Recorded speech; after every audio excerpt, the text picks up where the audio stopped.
personal growth. That's where your expertise lies in. What is the dream in this unified European civilization, if you talk about learning? I was working with year 4 in a city called Gateshead, where I live now, in a tiny school, and they were wonderful. Those 9-year-olds, I just loved them. So they were all friends of mine, and one day they were queuing up to go home, okay, 3:30 or 4 or whatever. So they make a line, their parents come or the school bus comes and they go off to this line. I was there, and so was their teacher. So I asked the children, shall we do one last experiment? The children used to love these experiments, okay? They would keep asking me, so what are the results that you've got from your previous experiment and so on? So they said, yes, we want to do one last experiment. And their teacher said, hold on, they've got only 5 minutes. I said, don't worry. So I told the first child, you face the door. The next child who was standing behind him, I said, now you turn around and face the other way. And the third one, I said, face the door. The fourth one, the other way. So now I had this line of children. Every alternate child was either facing back or facing forward. And then when that was done, then I said, okay, now tell me, is this one line or is it not? And they said, no, it's one line. We're all in line. No, we're in 2 lines. There's one line facing that way, one line facing this way. And by now the teacher is saying, it's time for them to go. But before they left, I got what I wanted. A single voice from a little girl who said, Sugata, there are 2 lines in the same place together. Okay? And said, this is not Boltzmann. This is Heisenberg. It's there and it's not there at the same time. Both things are there at the same time.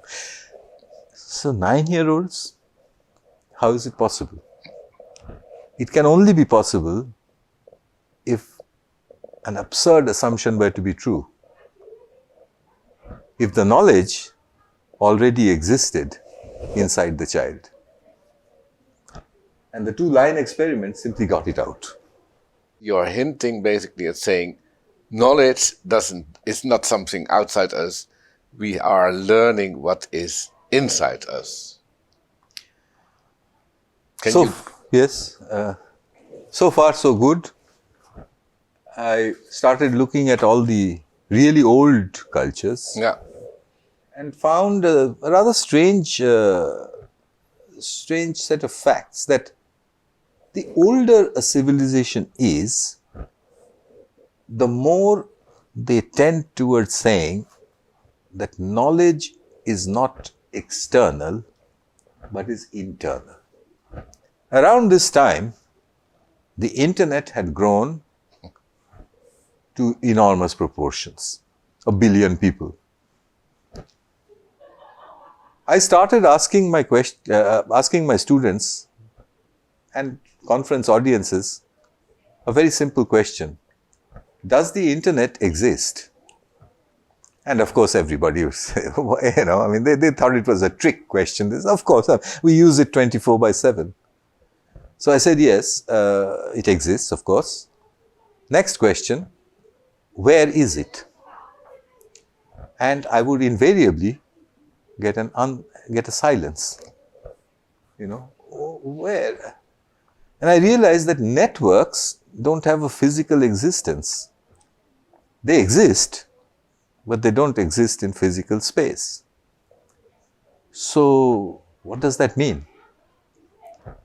They are not external. That much we can say. The internet is not external? You mean to say it's inside my head? No, I'm not saying that. It exists, but it doesn't exist in space. So asking a question, where is it? The question is not right. That, to me, seemed to have a tremendous bearing on learning. Because learning is all about asking questions. Where is it? What is it? What happens if the questions go wrong? What if the question itself is not right? You could say, where is my watch? It's grammatically correct and it has a meaning. But you could not say, where is time? That's also grammatically correct, but it doesn't have any meaning. It's the wrong question. I began to think of how many such wrong questions we have inside our education and learning systems. And because the only company I had in those years were mostly children, I asked children. And I found that they were tremendously interested in such questions. They were tremendously interested in searching for the answers if we can give them the right environment. In Gateshead, in that little town, we created the self-organized learning environment. The SOUL, as it's called, S-O-L-E. And souls began to spread all through Britain, then all through Australia of all places, all through Latin America. And I must say, last Europe, and the very last, the United States. Why? I still don't know. And sometimes I feel I should not even ask. I think it could be the weighing down by rational history. That's not the way to do things. Self-organization is not the way to do things. We need to be told what to do. The network, which doesn't have a physical existence, is perhaps the key to understanding how learning emerges. Perhaps self-organization is the mechanism. Perhaps spontaneous order is what we should be looking for.